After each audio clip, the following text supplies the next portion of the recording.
Des agressions en cascade, ils peuvent en témoigner durant des heures. Les étudiants du campus de Fouillol en ont assez de cette insécurité pour aller en cours.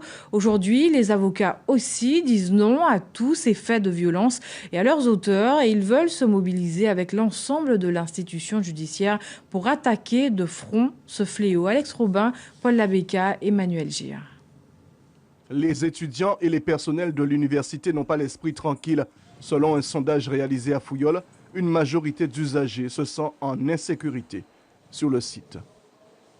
Je n'ai jamais été ni témoin ni victime d'une agression sur le campus, mais j'ai déjà entendu des choses qui se sont faites assez proches des salles de classe, etc., qui font que, oui, je me sens particulièrement en insécurité quand je viens à Fouillol.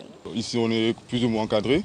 Cependant, quand on arrive aux alentours du CROUS, c'est-à-dire dehors ou au niveau du restaurant universitaire, eh bien, en effet, on ressent là un sentiment d'insécurité. C'est régulièrement que des faits délictueux sont enregistrés dans ou aux abords de la résidence universitaire. Gaël habite les lieux. Son témoignage résume bien l'ambiance qui y règne. Il y a eu déjà quelques agressions assez récemment, il y a de cela un mois à peu près. Donc c'est vrai que ça peut être assez tendu et que l'ambiance n'est pas toujours idéale ici. Non loin d'ici, un étudiant de 18 ans a été violemment agressé en mars dernier. Il se remet péniblement de ses blessures. Sa mère ne s'en est toujours pas remise.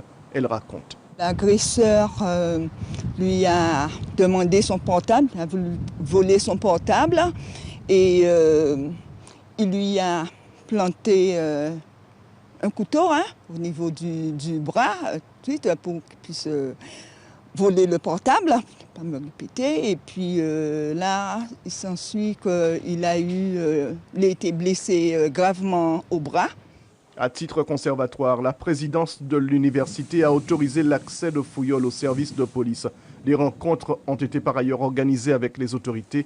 Elles devraient bientôt permettre des prises de décision. Réunions qui nous ont permis de voir un certain nombre de pistes d'amélioration qui devront normalement être consignées dans le cadre d'une convention.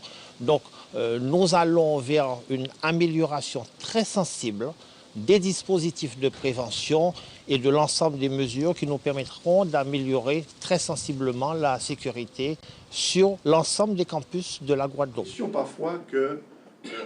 D'une manière générale, la violence interpelle.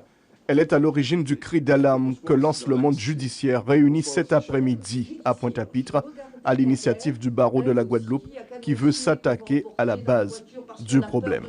Dans cette antenne des mineurs, nous allons recevoir les jeunes et leurs familles. Il y aura une équipe pluridisciplinaire, avocats, psychologues, éducateurs. Et après, nous essayerons de diriger vers les associations qui existent aujourd'hui. Avec 12 homicides depuis le début de l'année, des corps meurtris par la violence, il est temps que la société réagisse. Vraiment.